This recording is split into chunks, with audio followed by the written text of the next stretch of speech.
Hola, hola.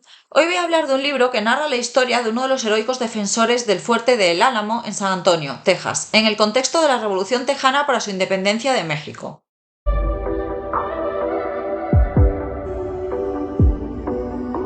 El libro se llama Davy Crockett y, como su propio nombre indica, nos cuenta las aventuras durante el siglo XIX de este intrépido estadounidense de ascendencia irlandesa, cuya historia real se llegó a aderezar con toques imaginativos y un tanto inverosímiles que aumentaron su fama aún más y lo hicieron convertirse en leyenda. Entre otras cosas, se hablaba de él como mitad águila, mitad caballo, y el prototipo de los habitantes del salvaje oeste. Volviendo a la realidad, fue un cazador inigualable y combatió en las guerras contra los indios, además de convertirse en miembro del Congreso. Hasta su final fue heroico, como contaremos más adelante.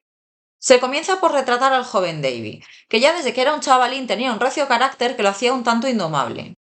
Con solo 13 años, después de una pelea con un compañero de la escuela y de una discusión con su padre, se fue con unos vaqueros, unos tipos que tenían ganado, no con unos pantalones Levi's, de su Tennessee natal, y comenzó la vida nómada que también encajaba con su espíritu libre. Primero llegó a una granja, donde le contrataron, pero eso le aburría y se fue con un carretero hacia Baltimore, que en aquel momento era una de las ciudades más importantes de Estados Unidos. Desde allí intentó irse con un barco hasta Europa, pero el carretero se lo impidió. Después de algunos requiebros más, acabó volviendo con su familia, aunque de camino casi se ahoga en un río embravecido que se empeñó en cruzar con una canoa. Había estado 2 años perdido por ahí, y su familia lo recibió con una gran alegría. Pasó varios años allí, donde volvió a la escuela para continuar su educación interrumpida, si bien pasaba gran parte de su tiempo perfeccionando el arte de la caza, así que su formación no llegó a ser muy extensa. De hecho, gracias a esto conoció a su primera esposa, ya que un día que un oso le había ocasionado graves heridas, los habitantes de una cabaña cercana lo encontraron y lo llevaron allí, donde cuidaron de él. Entre ellos había una chica llamada Polly con la que se acabó casando. Pasados varios años, empezó la Guerra Creek contra una coalición de varias tribus indias lideradas por un jefe indio llamado Tecumseh, y Davis se alistó voluntariamente para luchar contra ellos. Pasados 4 meses, el doble de tiempo para el que se había alistado, decidió irse porque consideró que no estaban haciendo nada productivo ahí, y convenció a otros para acompañarle, en contra de la voluntad del general Jackson, al mando de las tropas. Aunque intentaron impedírselo, él consiguió irse, dando muestras de su espíritu indómito que le llevaba a hacer lo que le parecía en cada momento. Sin embargo, unos meses después volvió a alistarse, al oír el ataque feroz que los indios habían realizado contra el fuerte llamado Fort Mims. En esta ocasión, Davis se luciría mostrando su agudeza y astucia, junto con su gran valor. Debió enfrentarse a osos y caimanes para llevar a cabo su misión de encontrar al jefe de la tribu Creek, Ojo Negro, y firmar la paz con él, ya que ahora la coalición se había disuelto y cada tribu luchaba por su cuenta. Cuando lo encontró, acordaron luchar entre ellos, de forma que si David ganaba, Ojo Negro debía negociar la paz. Así fue, y el líder indio aceptó las condiciones que David le propuso. Poco después ya se logró derrotar al resto de tribus indias. Después de esto, Davy volvió a su casa y a su vida como cazador, y fue en este periodo cuando surgió su fama como el mejor cazador de aquellos lares, para desgracia de los pobres osos. Hay que decir que no cazaba por capricho, sino que ello constituía su medio de vida. También en aquel tiempo, por desgracia, falleció su esposa, Polly, y posteriormente él se casó con otra mujer, Elizabeth. Entonces la vida de Davy dio un giro que le llevó a dejar esa vida que tanto disfrutaba y a desarrollar una carrera política. Todo empezó cuando sus vecinos le nombraron juez de paz, cargo que desempeñó a la perfección a pesar de su casi total analfabetismo, debido a su sentido de la justicia y de la equidad. Hay que decir que puso todo su empeño en estudiar las leyes y adquirir cierta solvencia en el tema. Posteriormente también le concederían el cargo de coronel de las milicias de Tennessee.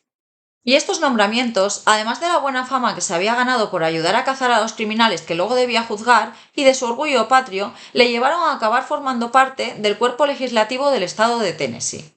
Este puesto le supuso un nuevo reto, el de ser capaz de hablar delante de auditorios, pero también de su obstáculo salió airoso, debido a su esfuerzo y tenacidad. La cosa no acabó aquí, ni mucho menos, ya que entonces le propondrían como candidato para ocupar un puesto en el Congreso de la Nación. Aunque al principio se negó, que el hombre no tenía ganas de más jaranas, finalmente accedió, dando mítines de una forma un tanto peculiar, eso sí, contando sus batallitas como cazador y reconociendo que le habían obligado a presentarse al puesto. Total que, oh sorpresa, acabó imponiéndose a sus rivales y yendo a Washington como congresista.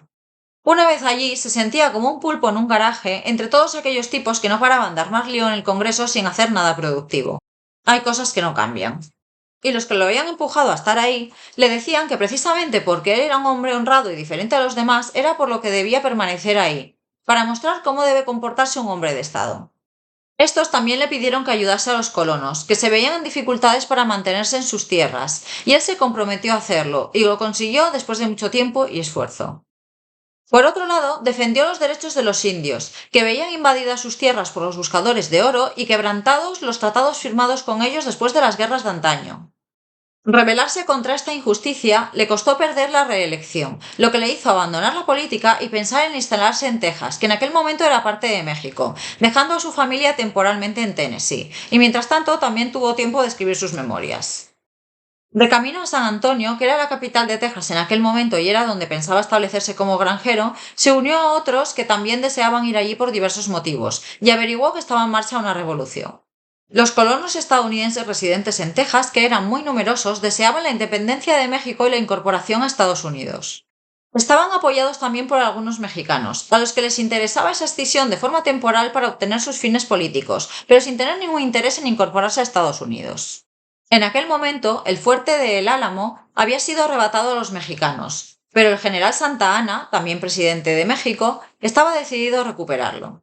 Davy y sus colegas no dudaron en unirse a los defensores del fuerte ante el llamamiento de su presidente, Sam Houston, así que se encaminaron hacia allí.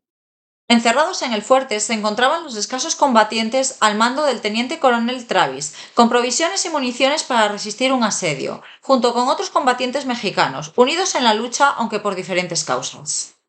Fuera había como 1000 hombres de Santa Ana, esperando recibir varios miles más de refuerzo. A su vez, los ocupantes del fuerte recibieron un mensaje informándoles de que se había declarado la independencia de México, pero que era necesaria la resistencia del fuerte para ganar tiempo, crear un ejército y poder combatir contra Santa Anna. Para ello, Travis solicitó refuerzos a sus colegas revolucionarios e hizo patente que resistirían pasase lo que pasase, bajo el lema Victoria o muerte. Pero estos refuerzos nunca llegaron, y después de 13 días de asedio y combate entre los valientes defensores del fuerte y las tropas de Santa Anna, éstas lograron entrar en el fuerte el 6 de marzo de 1836. Tal y como habían acordado, los alrededor de 200 asediados lucharon hasta el final, y todos perdieron la vida en ello.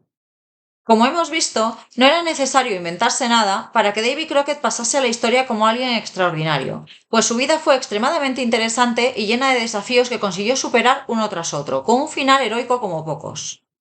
Cabe mencionar, asimismo, el importante contraste entre sus propias memorias, que muestran a un hombre que habla de sí mismo con modestia y humildad, y el carácter que la leyenda le atribuye, mucho más arrogante y fanfarrón. Pues hasta aquí ha llegado este vídeo. Si te ha gustado, ya sabes, dale al botoncito de like y suscríbete. Y nos vemos en la próxima entrega. ¡Chao!